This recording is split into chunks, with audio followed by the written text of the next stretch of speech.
Ancient Stoicism is not a philosophy for armchair intellectuals to sit back and ponder. It is a survival toolkit, written in blood and forged through the raw experiences of those who stood at the edge of life and death. Today, there will be no dogma, no empty theories.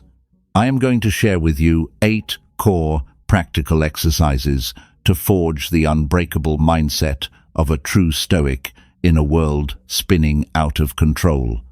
Nothing but hard truths and raw practice. I want you to pay ultimate attention to exercise number 7. It uncovers a brutal truth about human communication that you may have never realized, one that will completely transform how the world perceives your worth. Let us begin with the very first exercise. 1. Drawing the line of control. If you want peace, you must first know what belongs to you and what does not. Our greatest mistake is wasting immense energy trying to change things that simply do not answer to our will. Epictetus taught us, "Make it your practice to say to every harsh impression, 'You are just an impression, not the reality at all.' Then, test whether it is within your control." Look at the life of Admiral James Stockdale, who was imprisoned and tortured for 7 brutal years during the war. He survived and kept his spirit unbroken by applying this exact principle. He accepted that his confinement and starvation were entirely outside his control, but his attitude, his dignity, and his sovereign will was the one thing no captor could ever touch. The next time you feel your heart race over bad news, an unfair verdict, or someone cutting you off in traffic, take a deep breath and ask yourself, do I have any control over what just happened? No.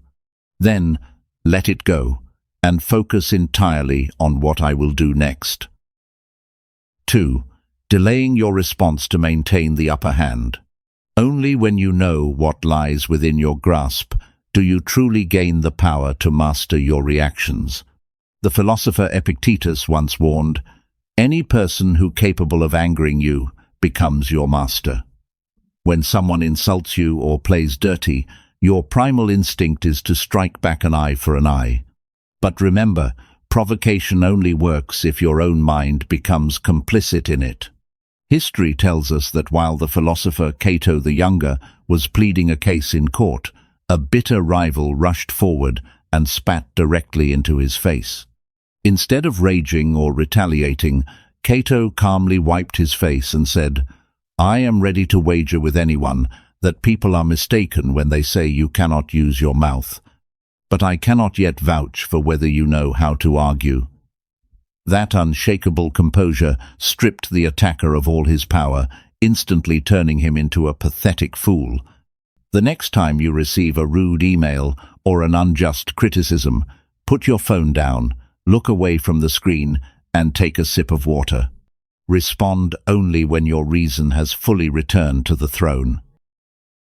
3. Setting up the premeditation of evils. Once you have mastered your internal reactions, you begin to act upon the external world with a cold head. Never expect everything to be perfect. When planning for any objective, always attach a silent condition. I will do my utmost, fate permitting. This is the technique of premeditating risks. It is not meant to breed fear, but to eliminate the element of surprise when life strikes you in the face. Look at General Dwight D. Eisenhower before the historic D-Day invasion of 1944. Despite meticulous preparation, he knew that the weather and the enemy's counterattack were things he could never 100% control. Right before the first shots were fired, Eisenhower drafted a letter by his own hand to the press, announcing the failure of the operation and accepting full personal responsibility if the army lost. He did not engage in blind hope. He faced and accepted the absolute worst-case scenario before it ever manifested. It was this psychological liberation from the fear of failure that gave him the iron composure to make clear-headed decisions, ultimately leading to a historic victory. Before any major event, spend 1 minute visualizing the worst possible outcome. The contract is cancelled, the machinery breaks down. Accept that this can happen. Once your mind has already rehearsed the failure, you will act with a cold confidence, leaving absolutely no room for panic. 4. Activating Amor Fati, loving your fate. If the worst-case scenario from the previous exercise actually corporate reality, a mature mind does not just stop at accepting it, they turn it into power. In Stoic philosophy, the concept of Amor Fati means to love your fate. View every ordeal, even the absolute worst, as mere fuel poured into the fire of your will. The greater the fire, the more fiercely it burns when the wind blows against it. Adversity does not come to ruin you. It comes as a crucible to forge a greater version of who you are. The life of Abraham Lincoln was a relentless chain of devastating tragedies. Losing his mother at a young age, the death of his first love, bankruptcy, repeated political defeats, and burying 3 of his sons. To an ordinary person, that amount of pain would be enough to drown them in the abyss of depression. But Lincoln chose Amor Fati. He did not merely resign himself to fate. He used those very scars and sorrows as raw material to forge deep empathy, steadfastly steering America through the Civil War and abolishing slavery. 5. Awakening to impermanence.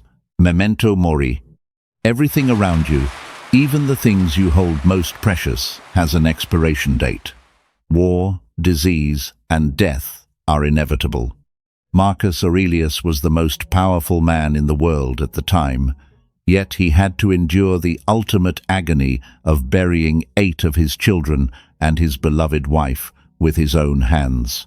In the midst of that profound grief, inside freezing military tents along the frontier, he wrote the private journals that became his meditations. He did not do this to romanticize his pain, but to train his mind, constantly reminding himself that all glory and all sorrow will eventually turn to dust. Epictetus also warned us, "When you kiss your child or your wife, say to yourself that it is a mortal you are kissing." Reminding yourself of this truth is not about living pessimistically. It is about loving fully right here, right now, without attachment, and never taking anyone or anything for granted. 6. Purifying your inner circle. Once you have built an unshakable mindset through the previous exercises, you must protect it by managing your environment. Epictetus advised, "If you associate with a man who is covered in dirt, you cannot help but get a little dirty yourself." Life is far too short to waste on toxic relationships or people who constantly drain your energy. Look clearly at the people you meet and talk to every single day. Are they pushing you upward, holding you accountable to your highest self, or are they dragging you down into the mud of negativity and complaining? Actively choose who deserves a place in your life. 7. Lowering your ego in communication. Science proves that talking about yourself stimulates the dopamine system in the same way food or money does. It satisfies your ego, but it leaves the person across from you completely exhausted. When you step into society, your most powerful weapon is not self-expression, but humility. Never make yourself the center of every conversation, bragging about your achievements, or even complaining about the hardships you have endured. Epictetus reminds us, just because you enjoy recounting your experiences does not mean others enjoy listening to them. True maturity lies in the ability to listen and speak sparingly. What makes you unforgettable is not what you accomplish, but the depth of your understanding. 8. Neutralizing attacks with humor.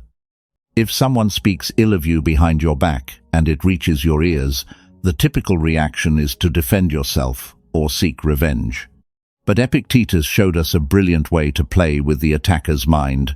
Reply that, "He must not know all my other faults, or he would not have mentioned only these."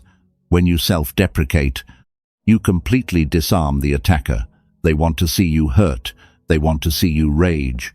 But when you smile and agree with them through humor, they are the ones who will go mad out of sheer powerlessness. My friends, this journey is not about becoming numb to life, but about training ourselves to act with absolute awareness. And the best way to progress is to look back upon yourself every single night. Before you go to sleep, find a quiet space and ask yourself 3 questions. What did I do well today? Where did I allow my reason to waver? And how can I improve upon that tomorrow? Do not torment yourself over your mistakes. Be kind, forgive yourself, and commit to doing better tomorrow. This journey of training the mind is a long path ahead. If you found these insights truly valuable, please hit the like button and subscribe to the channel so we can continue to walk this path together. Thank you for listening. I will see you again on the Stoic path.